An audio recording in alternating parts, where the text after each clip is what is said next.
All right, it is the Las Vegas Raiders at the Chicago Bears. Tyson Bagent. Let's go. Against Aiden O'Connell or Brian Hoyer? It's probably Hoyer, right? They're not going to go back. I feel like the Aiden O'Connell and DTR, I think, are in the same bucket of we saw so much in preseason, it was worth giving a shot, and then what we saw in the regular season was, you know what, no, not really.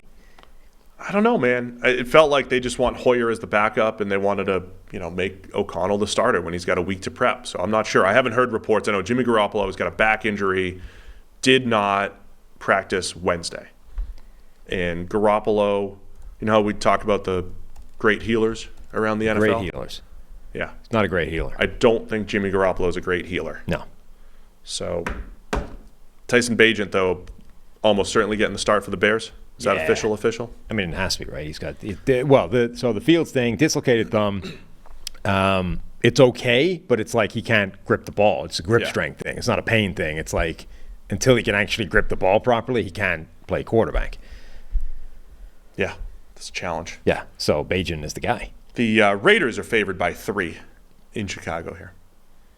Bagent had some good things the other day and some looking like a D2 rookie thing. I actually so this is one of the few times I've agreed with Tony Romo in recent history, but Tony Romo was saying, Tony Romo was saying on the broadcast that Aiden O'Connell actually did quite a lot of nice things during the game he played. It's just the stuff he didn't do well was like crippling, right?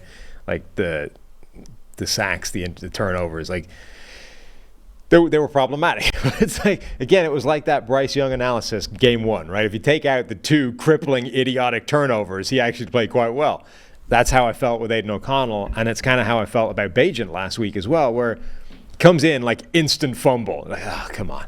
So that was a bad thing. But the offense worked with him in there. He was delivering the ball to a reasonable spot. There were a couple of mistakes, but the dude is like a D2 rookie. Of course there's going to be mistakes. It's more like, let's see what we can do here. So I would actually enjoy watching a game, I think, with both Aiden O'Connell versus Tyson Bagent. It's almost fair at that point, right? It's like we'll start our massively flawed rookie quarterback, and you can start your massively flawed rookie quarterback, and they'll offset each other, and then we'll just play a game, right? If you start a veteran, that's just cheating, right? Yeah. So you can't, if we're starting Bagent, you have to start O'Connell. Hoyer might actually not make a mistake in this game, and then we'll lose. So I would be up for seeing this game with both of the rookies. So you think they just need to make a gentleman's agreement? Yeah. Like, we'll both agree. We'll start ours, and you start yours, and let's just see how it goes. Yeah. I think either way, I'm going to lean on you need to run the ball. I mean, This is where you definitely actually need balance as far as like an effective run game. One of the real things I can't figure out here, Raiders run blocking is mid-tier, and Josh Jacobs averaging 2.9 yards per attempt. And Jacobs doesn't look right. Last year he was so good, Josh Jacobs. And, they were able to, he had like a walk-off 80-yarder in overtime, and there were games where he won them, right? I think the best NFL running backs have 3 or 4 games a year where you say, okay, he carried the workload, right? And he did stuff above and beyond what your average running back, who doesn't matter, will do. I mean, Josh Jacobs is like the opposite right now this year. I think the Raiders actually do need to kind of figure that out. And if it is O'Connell, remember when he got sacked 6 times by Khalil Mack in a game where it was like, good job, Khalil Mack, but that was also like O'Connell's holding the ball forever. We got to cut down on those. So figuring out this Raiders offense has been a question mark. I think Jacoby Myers has been fantastic. Davante Adams not producing at the same level of volume, but he's still capable. Still a lot of potential, I think, with this Raiders offense, but I think they have to figure out how to get that run game going. Did you see his tweet? Davante Adams? Yes, yeah.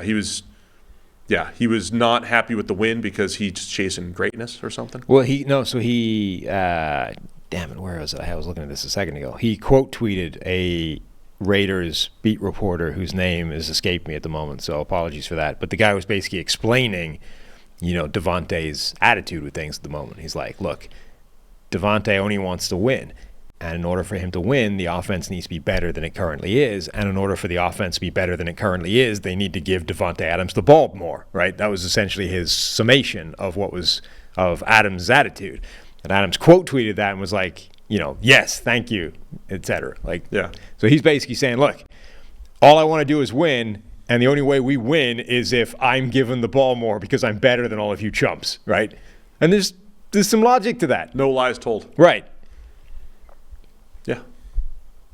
Now, that being said, I think they've actually done a pretty good job of using him as a decoy. I mean, we talked about this last week. The fact that New England was bracketing him basically every time they could, it made sense to attack the something else that was opening up, using his gravity to attack space. And I think they did a pretty good job of that. Now, did they do a better job than they would have done if they just force-fed him 20 targets?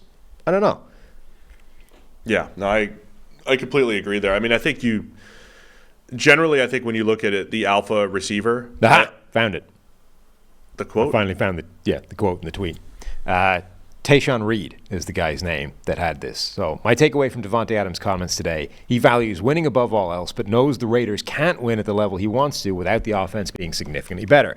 For the offense to be that, he needs to get the ball more, and then there's more, but it's a picture, so I can't see the rest of it. And then Davante Adams quote tweeted that saying, simple, thank you, brother. So Davante Adams wants the damn ball more because he believes that's the best way of them winning. I thought there was some other quote, too, that said, I'm not just chasing wins, I'm chasing greatness, or something to that effect. I mean, he may have also tweeted that. I thought there was some other part to it. But either way, I think there'll be opportunities. The Bears have the second worst EPA per play allowed against the pass. So, yeah, there'll be some opportunities here, I think, for the Raiders, depending on who is at quarterback. Whether it's Brian Hoyer, Aiden O'Connell, if Jimmy Garoppolo ends up playing. Opportunity against this Bears team that struggles rushing the passer and struggles on the back end, and we'll keep an eye on Bagent and what he can do as a rookie. I don't think there's a world where we're talking about Bagent being the future for the Bears. How long? Ooh, so not the team that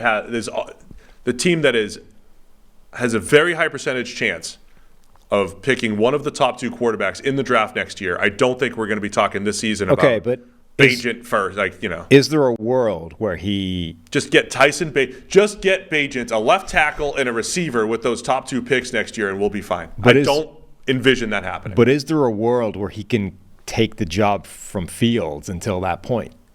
So I think the balance there is at the end of the year, the Bears have two things that they probably want: Bagent to be a really good future backup, but also Justin Fields to have really good trade value.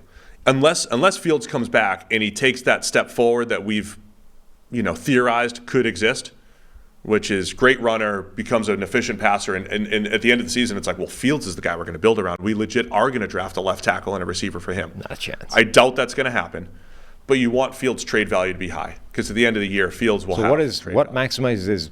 How does that happen? Fields plays well enough through the rest of the year. But what if he plays the same level he's playing now? Then the value is only getting worse. He has some trade value if he plays at the same level. Right, but probably if he maintains the sort of average of his current level for the next remaining stretch of the season, that's reducing his value, right?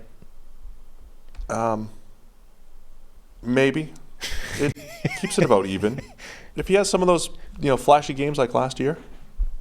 Yeah, but I don't know. I don't know. Either way, let's see. We'll see what Bagent does. I'll take the Raiders. I like Bagent. I'm going to Bears. Okay. I'll take the Raiders to cover the 3.